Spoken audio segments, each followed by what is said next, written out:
Vivemos em um período de manifestações espetaculares, vivemos em um período no qual todas as coisas tomam proporções que muitas vezes não têm. Fruto dos meios de comunicação, fruto do poder do marketing, que engrandece produtos, pessoas, acontecimentos e coisas. E em meio a essas manifestações, parece que nada mais nos surpreende.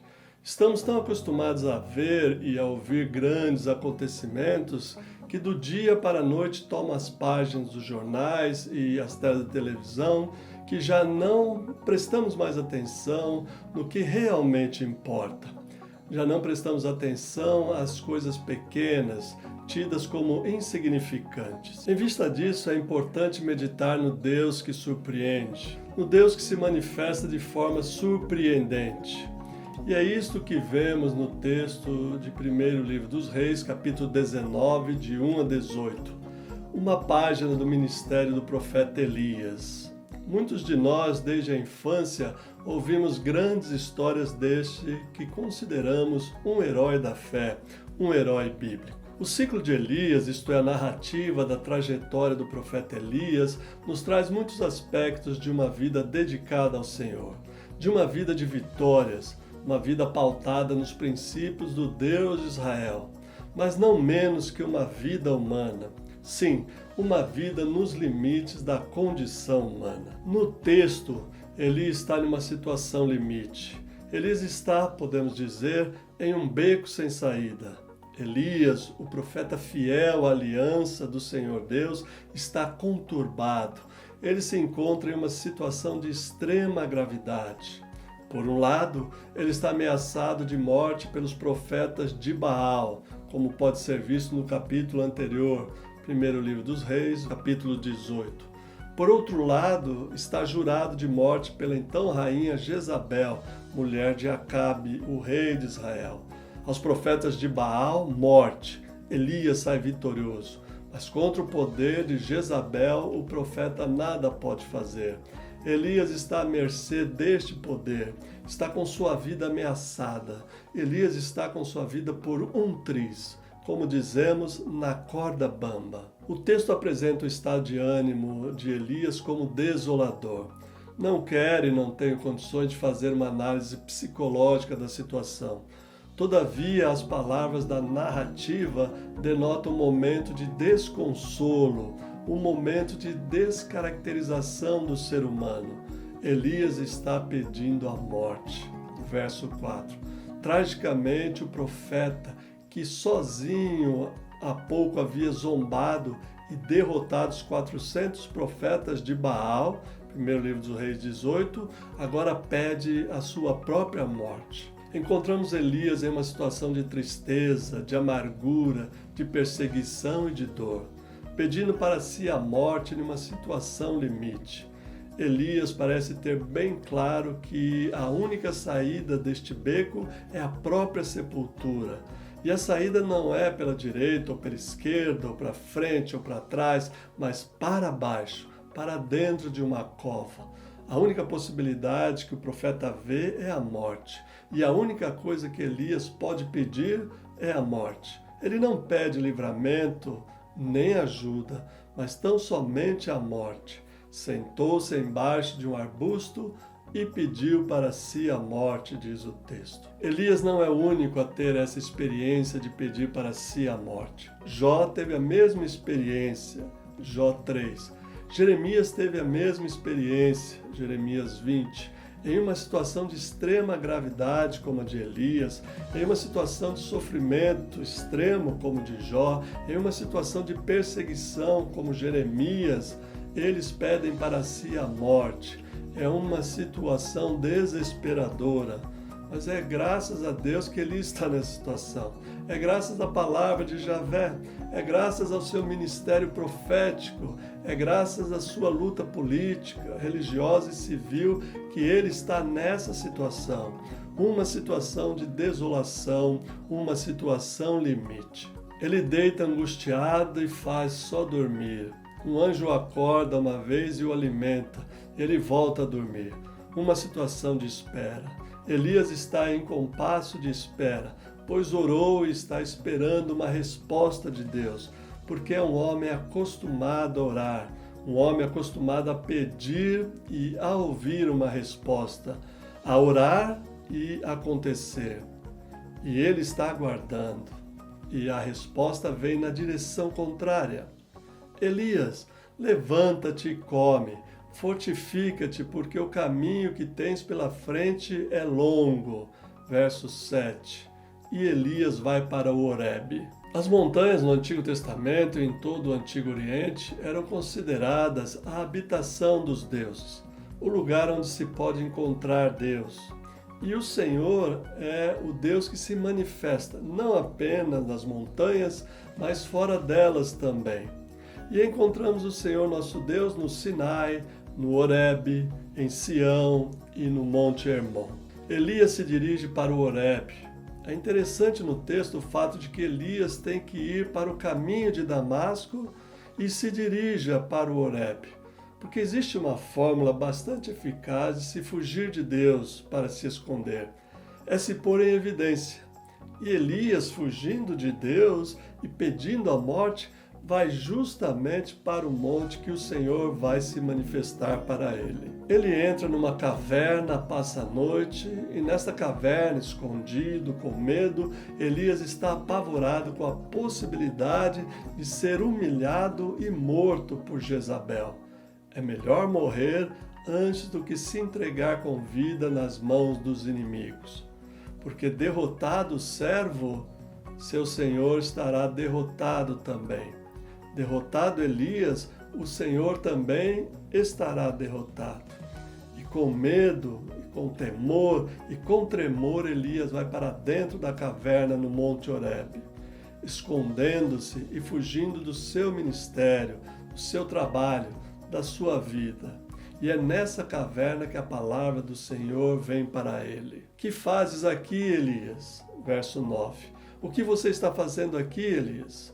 O caminho é longo, o caminho é em direção a Damasco.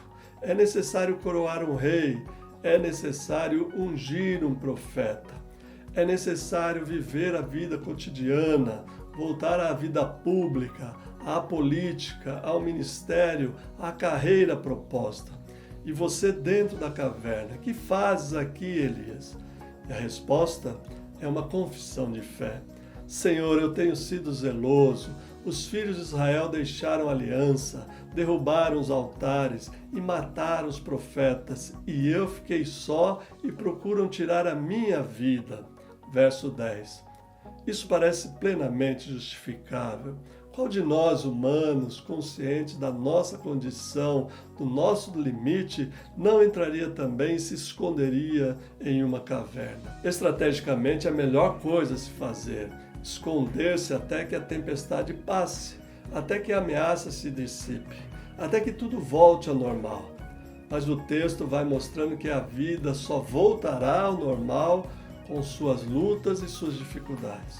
A vida só voltará ao normal se Elias puder caminhar novamente, se Elias puder cumprir a sua missão, se Elias puder ir adiante. E começam as demonstrações às quais Elias estava acostumado.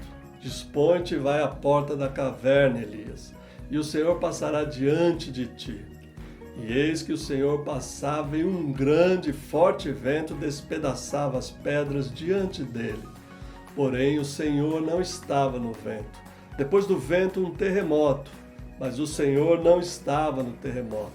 Depois do terremoto, um fogo, mas o Senhor não estava no fogo. E depois do fogo, uma brisa tranquila e suave. Vento, terremoto, fogo são elementos da teofania de Deus no Antigo Testamento. É assim que Deus se manifesta. Para Moisés, ele disse: tira as sandálias dos pés, porque o lugar onde estás é santo. E a sarça ardia e não se consumia. Trovão, tempestade, saraiva, fogo e granizo faziam parte da maneira de Deus se manifestar. E Elias estava acostumado com essas manifestações de poder. Um vento forte que quebrava a pedra, abalava os montes. era uma manifestação espetacular, com fogo e fumaça. Se atualizarmos para os nossos dias, nós podemos dizer que eram fogos de artifícios, trovões e uma banda marcial tocando. Deus se manifestava ao seu povo, que estava acostumado a vê-lo poderosamente através do fogo, do terremoto, das grandes ondas, das grandes vagas. Um poder de manifestação só conhecido pelos que participam dessa história. Mas surpreendentemente o Senhor não está no vento. Surpreendentemente Deus não está no terremoto.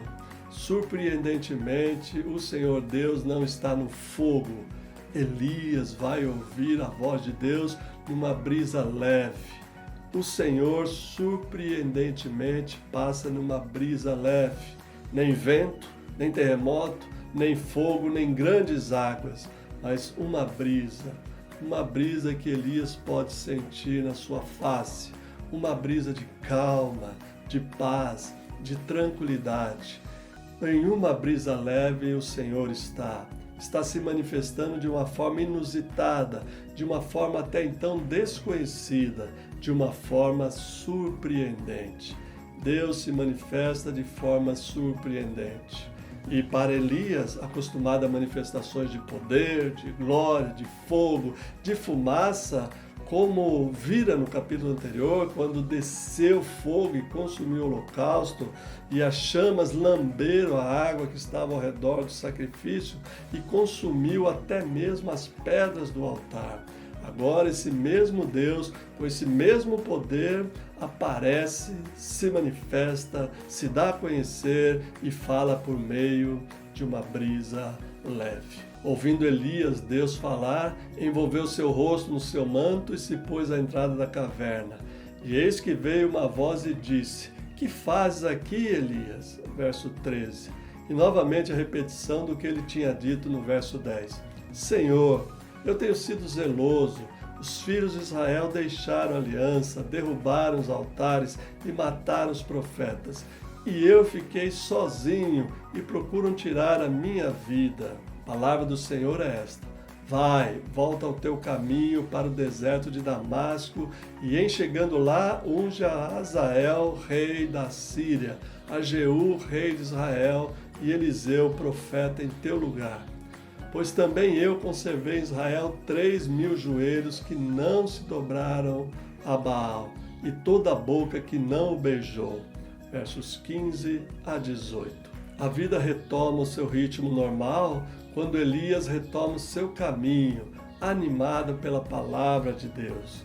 Quando de forma surpreendente ouve a voz do Senhor. Elias retoma o seu caminho e o seu ministério. Continua com medo, continua tomado de medo, mas agora não é o medo que o paralisa. Agora é a companhia de Deus que o anima, que o leva para frente.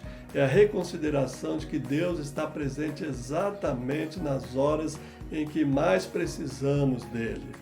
E é isso que anima o profeta a ir adiante, que anima o profeta a continuar fazendo política, que anima o profeta a continuar a exercer o seu ministério, a clamar contra os pecados do seu povo, a denunciar a opressão e a corrupção do reinado de Acabe, a denunciar a idolatria a Baal e o desvio em que Israel estava andando.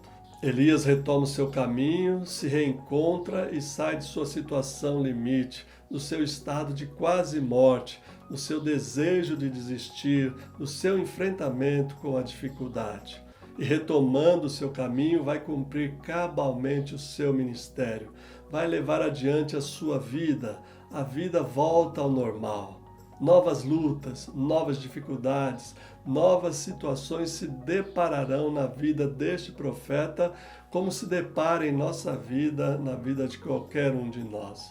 Entretanto, ele saberá sempre que o Senhor, o Deus de Israel, se manifestará inusitadamente, inesperadamente e surpreendentemente. Onde menos se espera, na situação onde menos se espera, Deus se manifesta, porque sempre esteve ali, porque sempre esteve amparando, cuidando, porque foi junto com Elias para debaixo do zimbro, do arbusto, porque o Senhor deitou com Elias ali, porque o Senhor estava em companhia de Elias dentro da caverna.